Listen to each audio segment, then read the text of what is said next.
Hi, welcome to Mani's kitchen. இன்றைக்கி நம்ம கிச்சனில் என்ன பார்க்க போகிறோன்னா, சிம்பிளான டின்னர் ரெசிபி தான் பார்க்க போகிறோம்.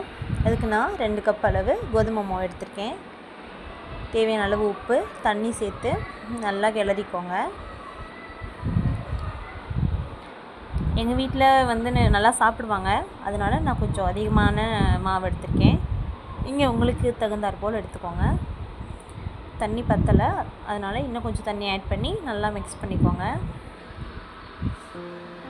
பார்த்தாவே தெரியும் தண்ணி பத்தலைன்னு.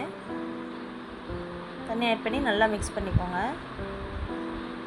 மிக்ஸ் பண்ணிவிட்டு ஒரு மூடி போட்டு க்ளோஸ் பண்ணிக்கலாம். இது ஒரு பக்கம் ஊறட்டும். நல்லா ஊறினா தான் மாவு நல்லாயிருக்கும் தோசை.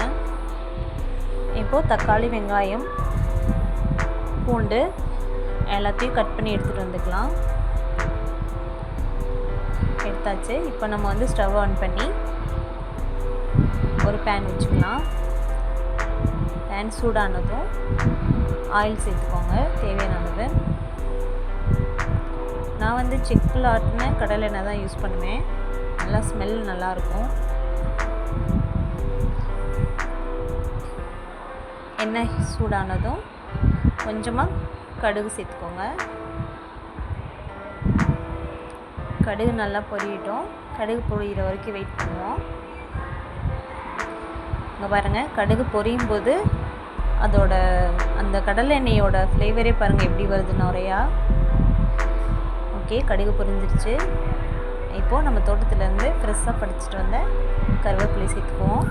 நான் சட்னிக்கெலாம் கொஞ்சம் அதிகமாகவே கருவேப்பிலை சேர்ப்பேன். ஏன்னா பசங்களாம் நார்மலாக கருவேப்பிலை சாப்பிட மாட்டாங்க. அதனால் இந்த ஸ்டேஜில் 4 வரமிளகாய் சேர்த்துக்கலாம். சாரி ஃப்ரெண்ட்ஸ், கருவேப்பிலை கொஞ்சம் கருகிடுச்சு.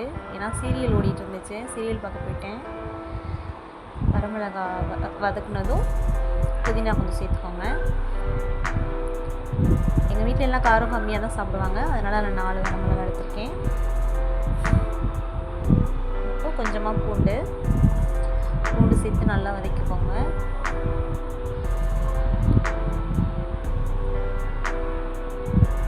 நல்லா வதங்கட்டும். பூண்டு வதங்கினதுக்கப்புறம் நான் கட் பண்ணி வச்சுருக்க பெரிய வெங்காயம் சேர்த்துக்கிறேன்.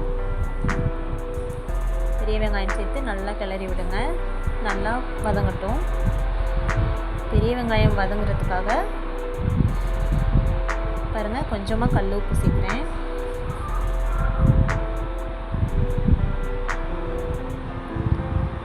கல் உப்பு சேர்த்து நல்லா கிளறி விட்டுக்கோங்க. வெங்காயம் நல்லா வதங்கட்டும்.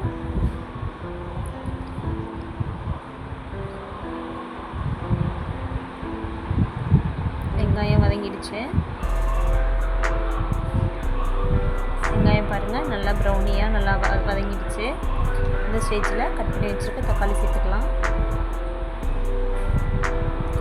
தக்காளி சேர்த்து நல்லா மிக்ஸ் பண்ணுங்கள். தக்காளி மசிகிற அளவுக்கு வதங்கினா தான் டேஸ்ட் நமக்கு நல்லாயிருக்கும். நல்லா கிளறி விட்டுக்கோங்க. பாருங்கள் தக்காளி எப்படி வதங்கியிருக்குன்னு. ஓகே, இப்போ ஸ்டவ் ஆஃப் பண்ணிக்கலாம். இதை எடுத்து ஒரு கார வச்சிடலாம். இப்போ நம்ம மாவு எப்படி இருக்காருன்னு பார்ப்போம். பாருங்கள், நல்லா கட்டி இல்லாமல் மிக்ஸ் பண்ணி வச்சுருக்கேன். இந்த மாதிரி நீங்களும் கட்டியே இல்லாமல் மிக்ஸ் பண்ணி வச்சுக்கோங்க. அப்போ தான் நமக்கு தோசை நல்லா வரும். பாருங்கள், ஒரு கட்டி கூட இல்லை, நல்லா மிக்ஸ் பண்ணி வச்சுருக்கேன். பாருங்கள், இந்த மாதிரி மிக்ஸ் பண்ணி வச்சுக்கோங்க. இப்போது நம்ம ஸ்டவ் ஆன் பண்ணி தோசைக்கல் வச்சுக்கலாம். தோசைக்கல் ஹீட் ஆனதும் 1.5 கரண்டி அளவுக்கு மாவு எடுத்துக்கோங்க. இது நல்லா அழகாக இப்படி ஊற்றுங்க. அப்போ தான் பார்க்குறதுக்கே நல்லா அழகாக இருக்கும். ஓகேங்களா? தோசை ஊற்றுனதுக்கப்புறமா மேலே கொஞ்சம் ஆயில் போட்டுக்கோங்க.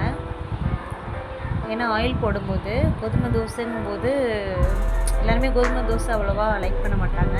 நம்ம இந்த மாதிரி ஆயிலெலாம் போட்டு நல்லா கிறிஸ்பியாக கொடுக்கும்போது பசங்களாம் விரும்பி சாப்பிடுவாங்க. என் பசங்க அப்படி தான். நான் சப்பாத்தின்னு சொல்லி ஏமாற்றி சாப்பிட வைப்பேன்.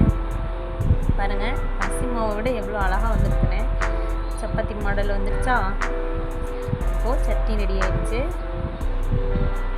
சிம்பிளான கோதுமை தோசை சட்னி ரெடி. தேங்க்யூ.